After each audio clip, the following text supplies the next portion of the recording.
وہ حد جس کو ابو جہل کے وہم و گمان میں بھی نہیں تھا، جو آج کے للڑ مفتی بے ایمان جو حد کراس کر چکا ہے۔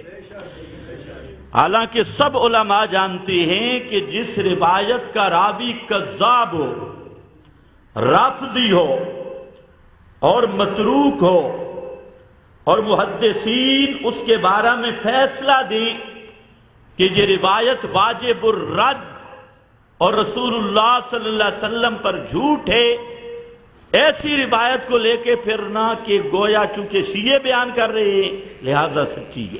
واہ کیا بات ہے!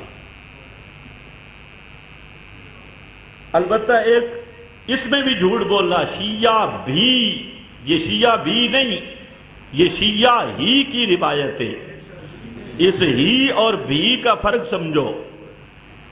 یہ تفرد بھی محمد بن مروان، اس روایت کا راوی اکیلا شیعہ ہی ہے، وہی بے ایمان ہے، اور کوئی سنی محدث اس کا مطابع بھی نہیں۔ تو یہ شیعہ بھی کی نہیں، یہ شیعہ ہی کی ہے، اور یہ کذاب بھی کی نہیں، یہ کذاب ہی کی روایت ہے۔ اب اس پر ایک دوسرا شبہ پیش کرتے ہیں، کہتے ہیں کہ چلو یہ مان لیا کہ محمد بن مروان سدی صغیر، اس کو سیٹ کرو، کدھر ہے سیٹ کرو اس کو، محمد بن مروان سدی صغیر یہ کذاب اور جھوٹا ہے۔ کہتے ہیں اس پر ایک اور سند بھی ہے، ہم وہ سند پیش کرتے ہیں۔ وہ اور سند کیا ہے؟ ابھی تک تو ان کو کتاب نہیں ملی۔ پچھلوں دنوں ایک فراڈی کہہ رہا تھا کہ فوٹو سٹیٹ پیش کرتا ہے، کہتے ہیں یہ مخطوطہ ہے، لیکن آگے عوام جاہل ہے بیچاری، جب مخطوطہ ہے تو اس کا مطلب ہے چھپ کے آئی تو نہیں نا۔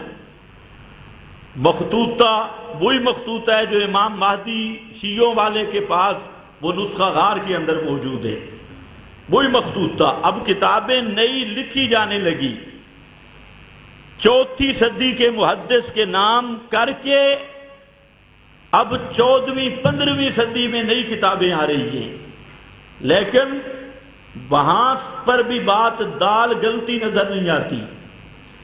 کہتے ہیں ابو شیخ کی سند، تو یاد رکھ لو یہ ابو شیخ خود نصرت العلوم سے کتاب شائع ہوئی، عادلانہ دفاع، اس میں یہ نصرت العلوم والے خود لکھتے ہیں کہ ابو شیخ خود یہ ضعیف راوی ہے، اور امام ابو حنیفہ رحمت اللہ علیہ پر سب بہتان اس نے گڑھے۔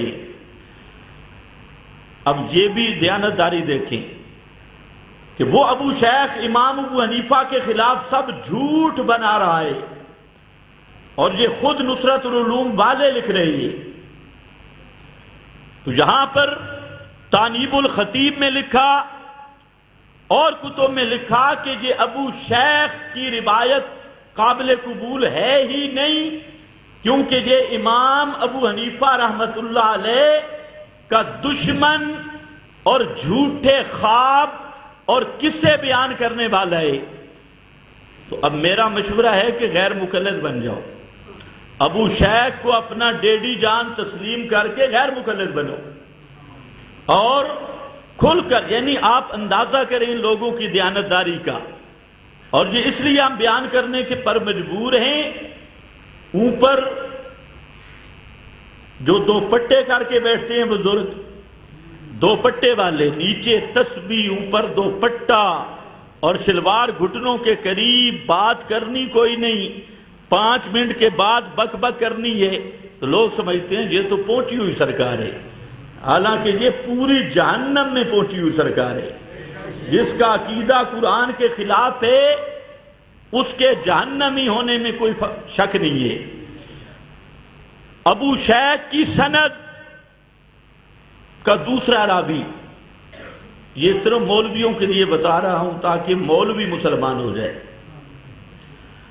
دوسرا راوی یہ ابو شیخ خود قابل بحث ہے، اور اس کے بعد عبد الرحمن بن احمد الاعرج اسی سند کا راوی ہے، عبد الرحمن بن احمد الاعرج، اور یہ راوی مجہول ہے، اور دنیا کے کسی ایک محدث نے آج تک اس کو ثقہ نہیں کہا۔ اگر کسی للڑ میں جرأت ہو تو 14 صدیوں میں سے کسی ایک محدث کا حوالہ دیجئے، ایک محدث ہو جس نے عبد الرحمن بن احمد الاعرج اس لنگڑے کو ثقہ کہا ہو۔ عبد الرحمن بن احمد الاعرج اور مولانا سرفراز نے خود لکھا کہ اللہ تعالیٰ نے ہمیں اس چیز کا مکلف نہیں بنایا کہ ہم مجہول قسم کے راویوں کی روایت پر اپنے دین کی بنیاد رکھیں۔